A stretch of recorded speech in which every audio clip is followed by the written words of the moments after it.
Hai teman-teman semuanya, semoga kalian semua yang hadir dan menonton video YouTube kami kali ini selalu berbahagia ya. Di kesempatan kali ini, kami selaku kelompok 7 akan membawakan salah satu materi legal drafting yang sangat penting, yaitu praktikum penyusunan naskah akademik. Apa sih itu praktikum penyusunan naskah akademik? Nah, secara garis besarnya di materi ini akan menjelaskan bagaimana tata cara atau mekanisme dalam penyusunan naskah akademik yang baik dan benar. Penyusunan naskah akademik juga memiliki artian yaitu pembuatan naskah akademik yang dilakukan melalui suatu proses penelitian hukum dan penelitian lainnya secara cermat, komprehensif, dan sistematis. Nah, untuk teman-teman yang udah penasaran dengan materi yang akan kita bahas kali ini, yuk langsung aja kita kupas tuntas mengenai materi hari ini. Sebelum kita masuk ke dalam materi pembahasan, izinkan saya memperkenalkan anggota kelompok kami. Yang pertama ada saya sendiri, yaitu Meta Regina selaku moderator sekaligus pembicara pertama. Lalu yang kedua ada Dede Vera Mardiana, dan yang ketiga ada Alfira Nursifa, dan anggota terakhir yaitu Raffi Alfikri. Baik, sekarang kita langsung aja yuk mulai dan masuk ke pembahasan materi yang pertama.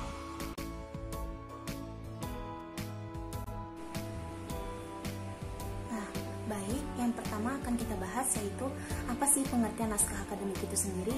Nah, naskah akademik itu adalah naskah hasil penelitian atau pengkajian hukum dan hasil penelitian lainnya terhadap suatu masalah tertentu yang dapat dipertanggungjawabkan secara ilmiah mengenai pengaturan masalah tersebut dalam suatu rancangan undang-undang, lalu rancangan peraturan daerah provinsi, rancangan peraturan daerah kabupaten atau kota sebagai solusi terhadap permasalahan dan kebutuhan hukum masyarakat. Nah, dan kata lain juga naskah akademik ini merupakan bahan baku yang dibutuhkan dalam pembentukan peraturan perundang-undangan, termasuk peraturan daerah. Nah, dan naskah akademik ini juga dibuat untuk mengkaji semua permasalahan sosial masyarakat sebelum dikeluarkannya rancangan undang-undang agar nantinya undang-undang tersebut menjawab atau responsif atas permasalahan sosial yang ada. Lalu, hal ini juga diatur dalam Undang-Undang Nomor 12 Tahun 2011 tentang pembentukan peraturan perundang-undangan. Nah, dalam undang-undang ini menyebutkan bahwa pembentukan peraturan perundang-undangan itu adalah pembuatan peraturan perundang-undangan yang mencakup tahapan perencanaan, penyusunan, pembahasan, pengesahan atau penetapan, dan pengundangan. Sedangkan dasar hukum penyusunan undang-undang dan naskah akademik pun itu tertulis pada pasal 19 nomor 12 tahun 2011, lalu ada pasal 43, pasal 44, pasal 48 nomor 12 tahun 2011, dan masih banyak lainnya pasal-pasal dalam Undang-Undang nomor 12 tahun 2011 yang mengatur mengenai penyusunan undang-undang dan tentang naskah akademik.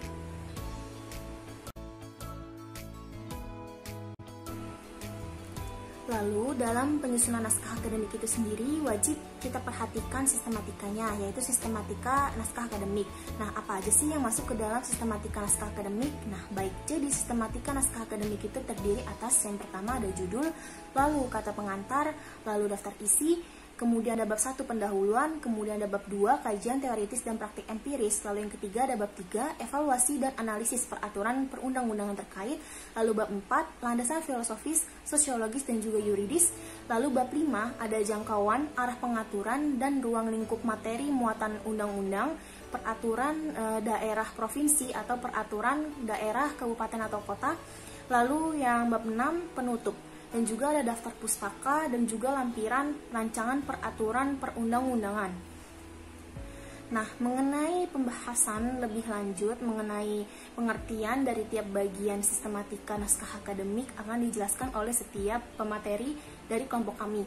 Dan kali ini ada pun naskah akademik yang kami jadikan bahan acuan sebagai contoh tiap bab dan kami analisis di akhir pembahasan berdasarkan pertanyaan atau arahan dari Bapak Irfan, yaitu praktik menganalisis naskah akademik adalah naskah akademik rancangan undang-undang perubahan Undang-Undang Nomor 26 Tahun 2000 tentang pengadilan hak asasi manusia atau HAM. Dan materi pembahasan pertama mengenai sistematika naskah akademik akan dijelaskan oleh rekan saya, yaitu Raffi Alfikri.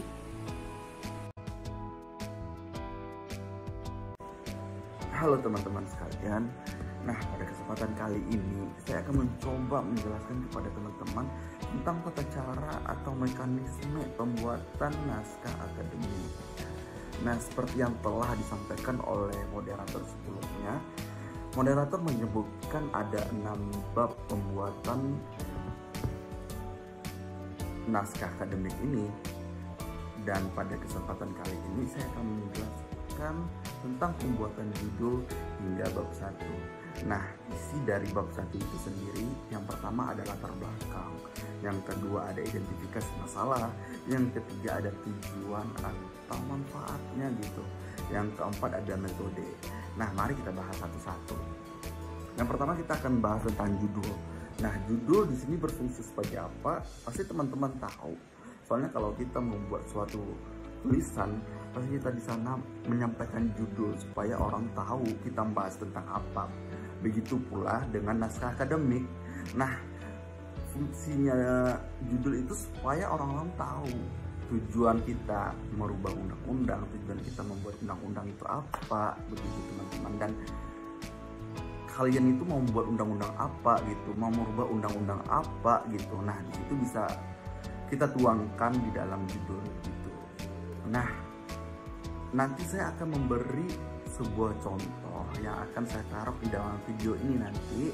Nah, di sini saya mengambil contoh tentang perubahan Undang-Undang Nomor 26 Tahun 2000, yaitu tentang pengadilan hak asasi manusia. Nih, yang saya garis biru itu adalah judul. Nah, teman-teman pasti udah paham lah. Lanjut, selanjutnya ada kata pengantar. Nah, teman-teman pasti tidak asing dengan kata-kata pengantar kan. Nah, begitu juga di dalam naskah akademik. Kata-kata pengantar itu perlu karena di sana teman-teman bisa mengucapkan kata-kata terima kasih, mengucapkan kata-kata pujian kepada, ya kalau biasanya di dalam naskah akademik nanti puji-pujian itu kepada Allah Subhanahu wa taala dan lain-lainnya begitu. Nah, nanti saya akan mengasih contoh lagi nih tentang kata pengantar yang ada di dalam naskah akademik yang bisa teman-teman lihat nanti nih di video ini. Nah, di sana ada kata-kata pujiannya, terus di sini ada ucapan terima kasih. Nah, ucapan terima kasih itu bisa dalam bentuk individu maupun kelompok begitu teman-teman. Lanjut materi selanjutnya.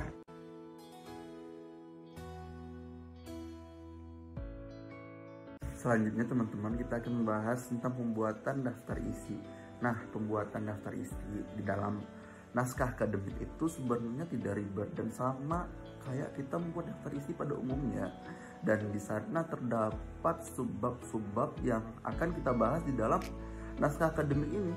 Di sana juga terdapat halaman-halamannya, terus kita bahas apa di bab ini gitu. Dan saya akan memaparkan contoh lagi tentang daftar isi yang ada di naskah akademik yang bisa teman-teman lihat ini contohnya ini.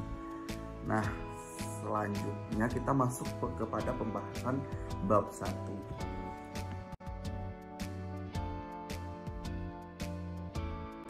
Baik teman-teman, materi selanjutnya itu tentang bab 1. Nah, seperti yang telah saya sebutkan tadi di awal, saya menjelaskan bahwa bab 1 itu isinya ada latar belakang, ada identifikasi masalah, ada manfaat, ada metode. Nah, kita pertama akan menjelaskan tentang latar belakang. Nah, apa sih isi dari latar belakang yang ada di naskah akademik? Dan apa sih muatan-muatan yang harus ada di latar belakang? Nah, muatan atau isi dari latar belakang yang ada di naskah akademiknya itu adalah alasan-alasan kenapa sih undang-undang ini harus direvisi, kenapa sih undang-undang ini harus ada. Jadi di sana untuk pemikiran ilmiah itu tersebut mengarah kepada argumen filosofis, sosiologis, serta yuridis. Di sana bisa menggunakan argumen-argumen seperti itu, menyertakan alasan-alasan kenapa undang-undangnya harus diganti. Nah, tanpa teman-teman harus bingung lagi, kita bisa langsung ke contohnya. Di sini contohnya saya mengambil dari undang-undang yang kita bahas tadi. Di sini tentang saya menemukan kelemahan kenapa undang-undang ini harus direvisi. Di sini mengatakan, namun sebagian menganggap bahwa rumusan pasal-pasal yang ada di dalamnya berbeda dengan apa yang diamanatkan oleh ketentuan pasal 104 Undang-Undang Nomor 39 Tahun 1999. Meskipun Undang-Undang Nomor 26 Tahun 2000 sendiri tidak mendefinisikan pengertian kejahatan HAM berat, namun pasal 7 Undang-Undang Nomor 26 Tahun 2000 mencantumkan bahwa kejahatan HAM berat hanya meliputi dua macam, yaitu kejahatan genosida dan kejahatan terhadap kemanusiaan. Di situ terdapat kelemahan-kelemahan yang dapat disampaikan oleh orang yang mengkoreksi naskah akademik ini. Selanjutnya, kenapa saya menemukan lagi alasan-alasan kenapa undang-undang ini direvisi. Di sini karena tidak adanya hukum acara dan pembuktian secara khusus dalam kejahatan HAM. Ini juga merupakan salah satu kelemahan dari Undang-Undang Nomor 26 Tahun 2000, padahal terdapat pula 8 instrumen HAM internasional. Nah, di situ dapat mengakibatkan multi arti, jadi banyak himpitan. Jadi undang-undang ini belum jelas. Jadi karena itu alasan mereka mengadakan revisi atau mengubah undang-undang tahun 2000, Undang-Undang Nomor 26 Tahun 2000. Itu teman-teman.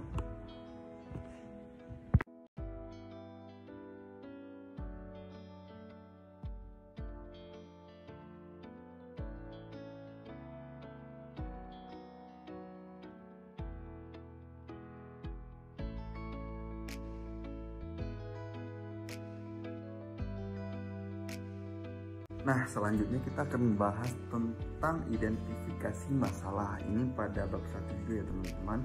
Identifikasi masalah.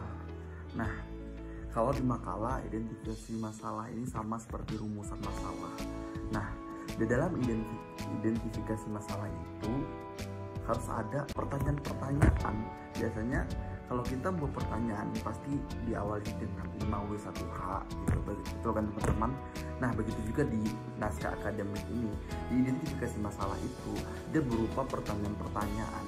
Nah, dalam suatu naskah akademik itu dia mencakup 4 pokok permasalahan, yaitu yang pertama permasalahan apa sih yang dihadapi gitu. Jadi kayak permasalahan apa yang dibahas gitu. Nah, di identifikasi masalah ini dibahas, dipertanyakan, ya, bukan dibahas tapi dipertanyakan. Yang kedua, mengapa perlu rancangan undang-undang atau rancangan peraturan daerah gitu.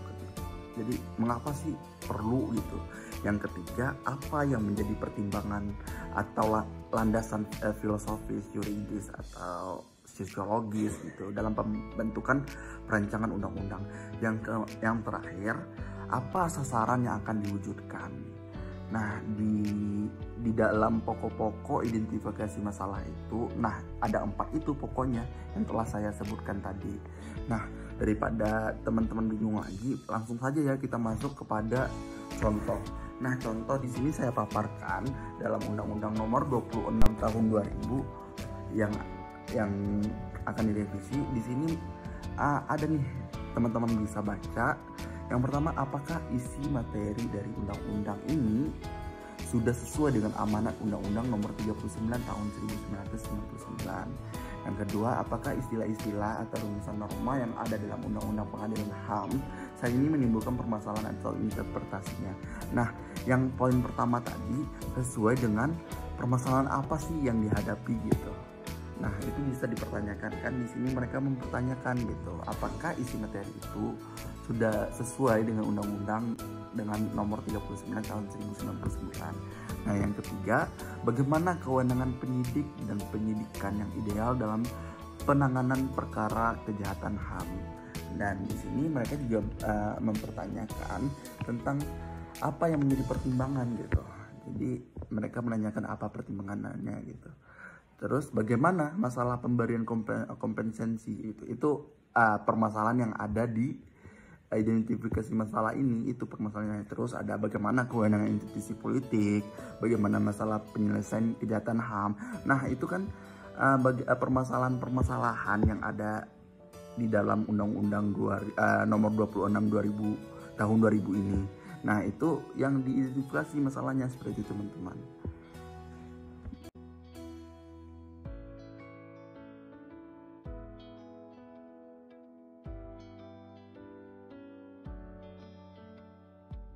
Baik, kita masuk ke materi selanjutnya, itu tentang tujuan dan kegunaan kegiatan penyusunan naskah akademik. Nah, jadi di sini kita bahas tujuan apa sih yang akan kita capai dalam pembuatan naskah akademik ini, atau tujuan dalam permasalahan undang-undang yang mau direvisi ini, undang-undang yang mau diajukan ini. Nah, yang pertama, kita tuh harus merumuskan permasalahan apa yang kita hadapi. Jadi itu tujuannya, untuk merumuskan permasalahan apa yang mau dihadapi. Yang kedua itu kayak kita tuh harus merumuskan permasalahan hukum yang dihadapi sebagai alasan pembentukan rancangan undang-undang. Jadi di sini yang dimaksud yaitu alasan-alasan kenapa mau dibentuk gitu rancangan undang-undang. Yang ketiga, merumuskan pertimbangan dan landasan atau landasan filosofis, yuridis maupun sosiologis. Yang keempat, merumuskan sasaran yang akan diwujudkan, baik itu di ruang lingkupnya, jangkauannya, dan daerah pengaturan dalam rancangan undang-undang, begitu teman-teman. Nah, adapun contohnya nanti saya akan memaparkan sebuah contoh.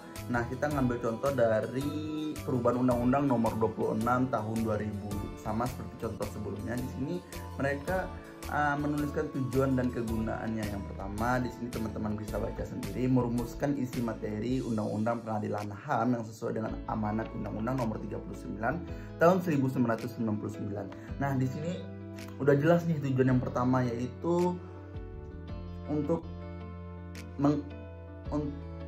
menyesuaikan sesuai dengan amanat yang Undang-Undang Nomor 39. Dan yang kedua, mengadopsi istilah-istilah yang ada dalam undang-undang tersebut tanpa menimbulkan permasalahan dalam interpretasi isi materi dari undang-undang ini, sehingga sesuai dengan amanat Undang-Undang Nomor 39 Tahun 1999. Nah, itu kayak tujuan-tujuannya gitu, dan jelas di sini mereka juga memaparkan konsep teoritis, yaitu merumuskan konsep pemberian kompensasi dan restitusi serta hubungan kelembagaan antara pengadilan HAM dengan LPSK dalam rangka pemberian kompensasi dan restitusi bagi korban kejahatan HAM berat.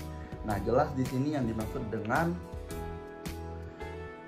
tujuan dan kegunaan dari naskah akademik yang mau diusulkan ini, begitu teman-teman.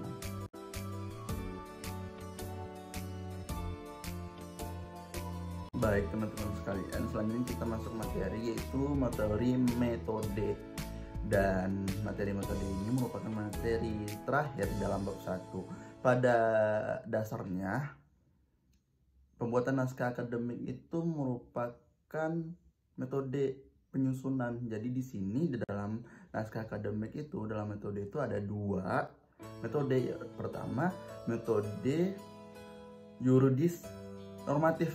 Yang kedua, metode yuridis empiris.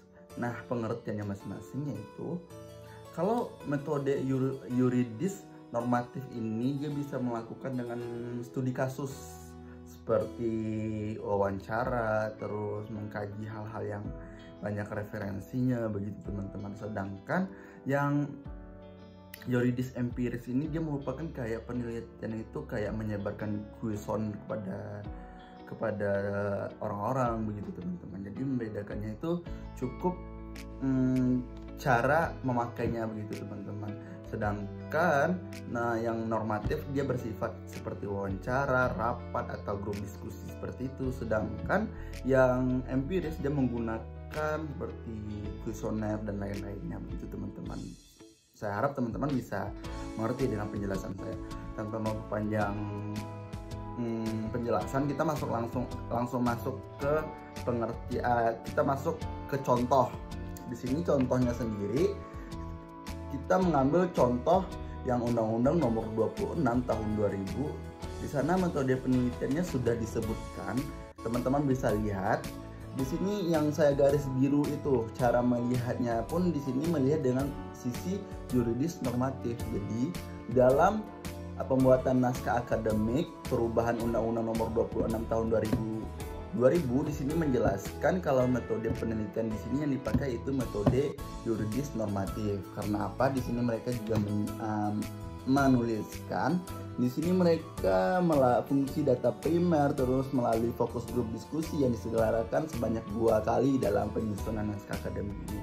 Dan di sini sangat jelas dan metode yang dipakainya yaitu metode penelitian yuridis normatif. Begitu teman-teman.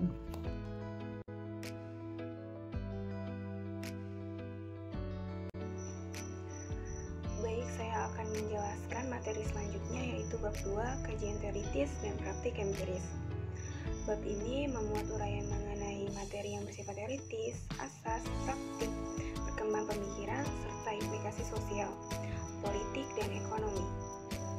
Kajian teoritis adalah segala macam bentuk dari informasi yang tertulis dan juga berbagai macam bentuk dari hasil penelitian yang akan dianggap relevan dengan variabel maupun masalah yang telah dilakukan penelitian. Dalam naskah akademik perubahan terhadap Undang-Undang Nomor 26 Tahun 2000 tentang Pengadilan Hak Asasi Manusia yang saya jadikan sebagai contoh, terdapat beberapa outline. Yang pertama, kejahatan hak asasi manusia dikategorikan sebagai kejahatan berat atau extraordinary crime. Lalu yang kedua, pandangan tentang penanganan khusus. Yang ketiga, pedoman dalam melakukan perubahan terhadap Undang-Undang Nomor 26 Tahun 2000. Yang keempat, rezim hak asasi manusia. Yang kelima, asas equality before the law. Dan yang terakhir, pertanggungjawaban pidana bagi pelanggar hak asasi manusia berat. Jadi kajian teoritis yang dimasukkan semuanya berhubungan dengan hal-hal yang nanti akan diatur dalam rancangan undang-undang yang baru.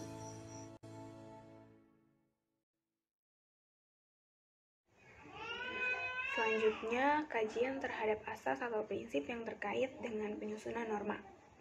Dalam subbab ini, asas dan prinsip yang termuat dalam naskah akademik yang pemateri dengan contoh ini sama seperti yang termuat dalam hukum pidana, seperti asas legalitas, equality before the law, fair jaring, pertanggungjawaban, menstri, dasar penghapusan pidana, prinsip yuridiksi universal dan mekanisme kontrol, dan prinsip pengawasan atau prinsip Paris. Selanjutnya, kajian terhadap praktik penyelenggaraan, kondisi yang ada, serta permasalahan yang dihadapi masyarakat. Dalam subbab ini dapat menggunakan teori resipi, cost assessment untuk mengkaji penyelenggaraan atau kondisi yang ada serta permasalahan yang dihadapi masyarakat.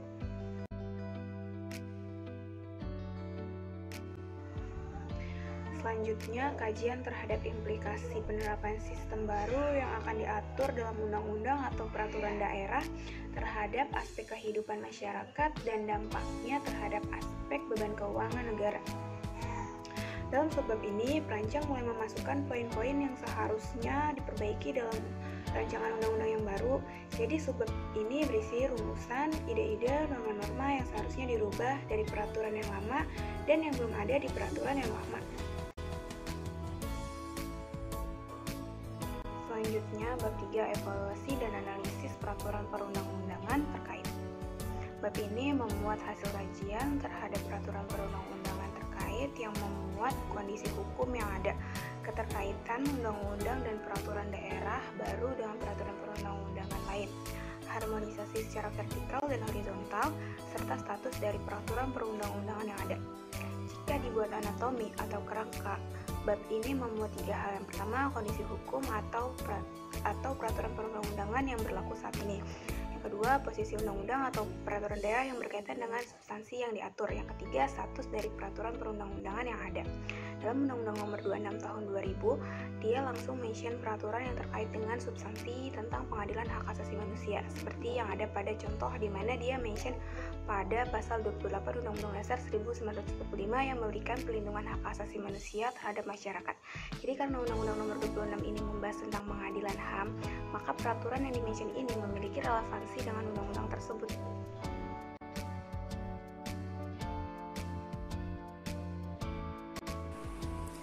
Baik, saya selanjutnya akan menjelaskan mengenai materi selanjutnya, yaitu mengenai bab 4, landasan filosofis, yuridis, dan sosiologis dalam naskah akademik.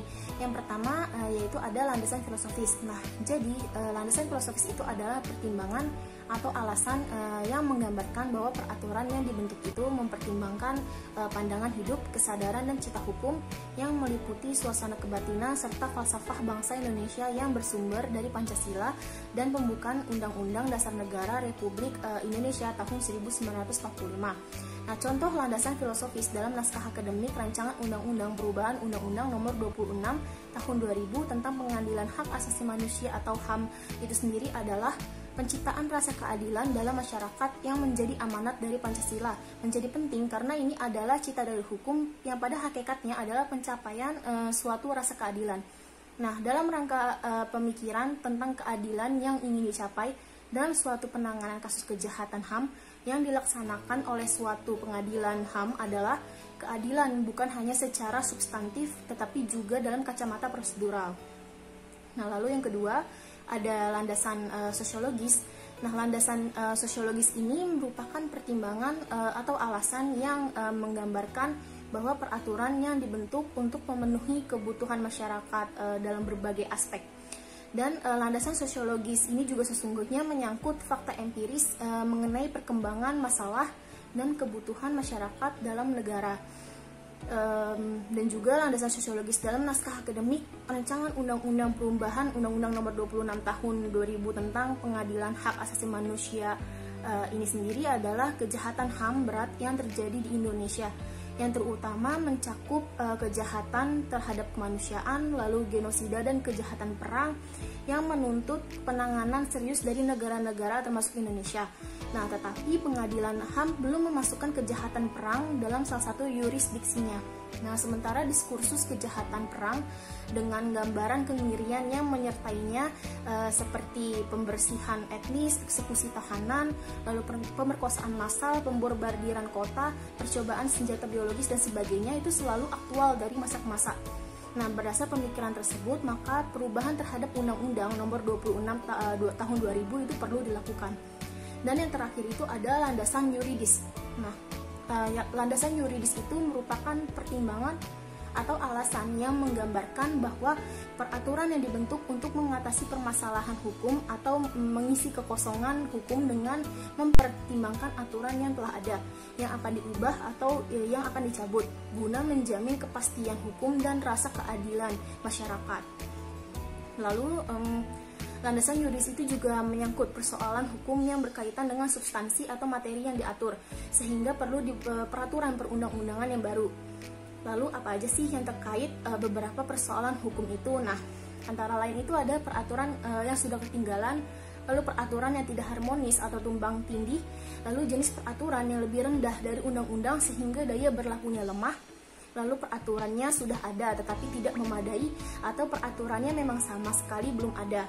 Nah, landasan yuridis dibentuknya RUU ini adalah secara yuridis di Indonesia itu terikat untuk membentuk aturan mengenai kejahatan perang yang ditimbulkan oleh diratifikasinya beberapa perjanjian internasional tentang kejahatan perang, terutama Konvensi Jenewa 1949 mengenai perlindungan korban perang oleh Undang-Undang Nomor 59 Tahun 1958. Ratifikasi ini memberikan implikasi hukum adanya kewajiban untuk membentuk peraturan perundang-undangan yang mencakup kejahatan perang dan sanksi pidana efektif yang dapat diterapkan bagi para pelaku kejahatan.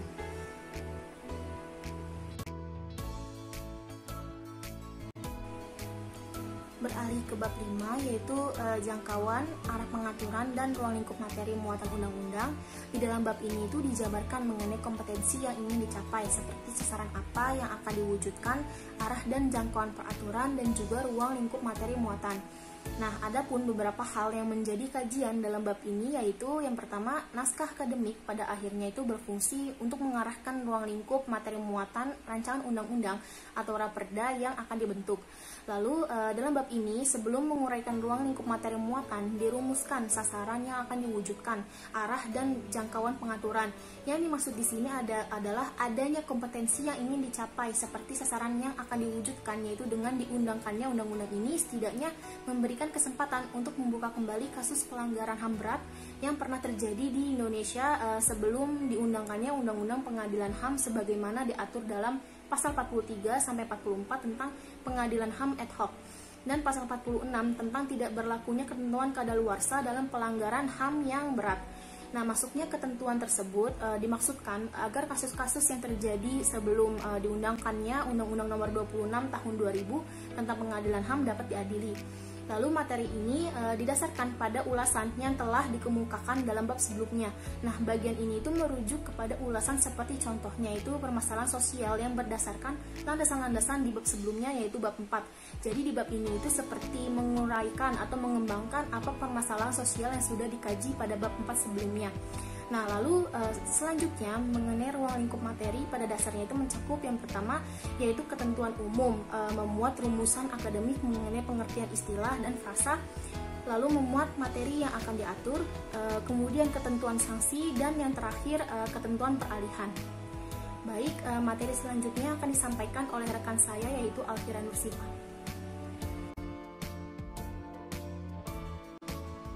Bab ke-6, penutup. Pada bab terakhir ini memuat simpulan yang berisi pokok pikiran yang sudah dibahas pada bab sebelumnya. Lalu ada saran, pendapat yang dapat diberikan sehingga kemungkinan besar naskah akademik bersifat responsif dan mudah diterima masyarakat.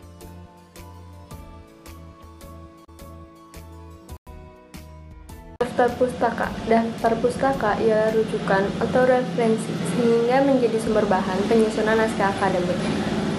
Daftar pustaka memuat buku, peraturan perundang-undangan, dan lain sebagainya untuk mendukung naskah akademik. Lalu selanjutnya ada lampiran. Lampiran adalah dokumen tambahan untuk mendukung dokumen utama atau naskah akademik. Seperti contoh pada Undang-Undang Nomor 26 Tahun 2000 melampirkan rancangan perubahan pasal 104 Undang-Undang Nomor 39 Tahun 1999.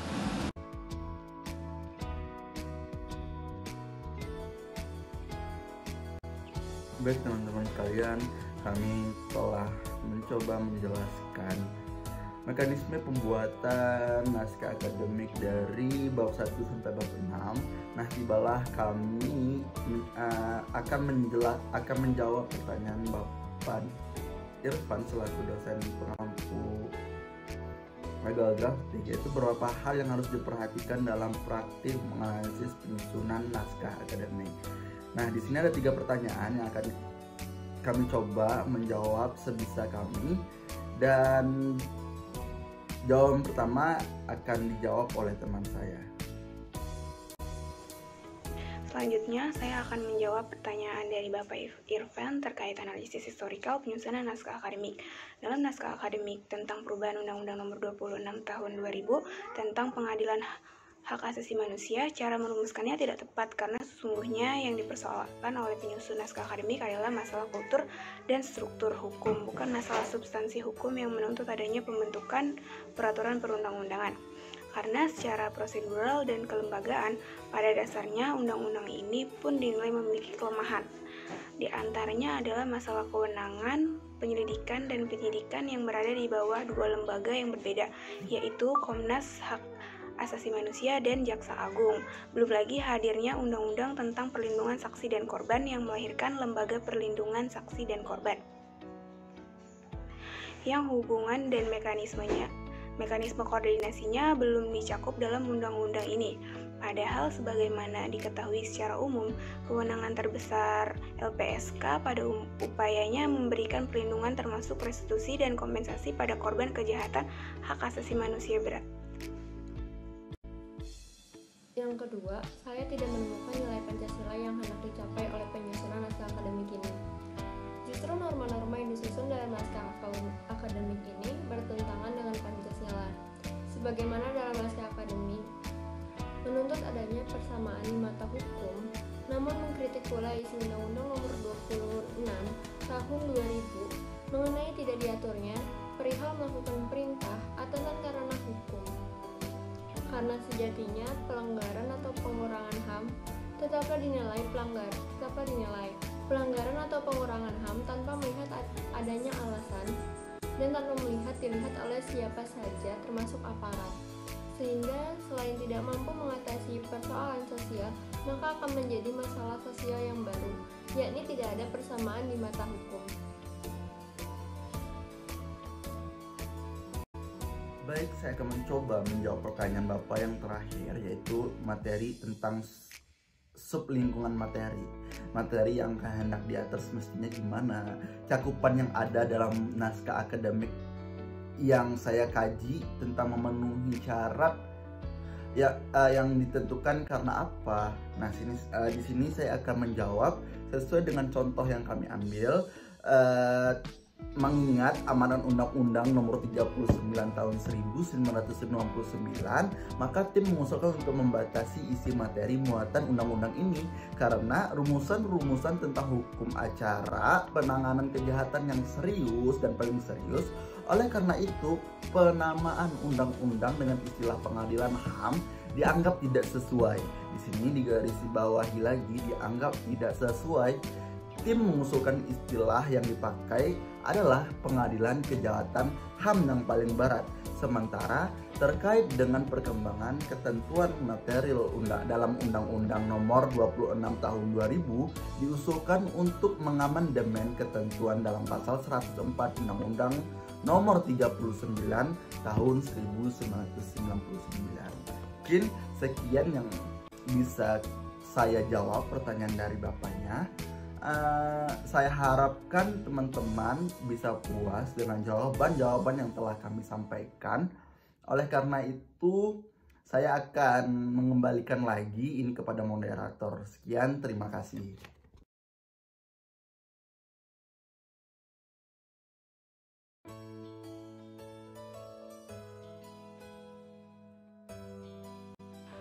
Nah, bagaimana nih teman-teman? Apakah sekarang sudah ada sedikit gambaran mengenai materi yang kami sampaikan hari ini? Semoga materi ini bermanfaat untuk kalian semua ya. Terima kasih banyak sudah menyempatkan diri untuk menonton video pembelajaran dari kelompok kami. Dan kami selaku pemakalah pamit undur diri ya. Apabila ada kesalahan kata maupun teknis dalam pembuatan video kami mohon maaf ya. Sekian dari kelompok 7, sampai jumpa di kesempatan selanjutnya. Terima kasih banyak teman-teman.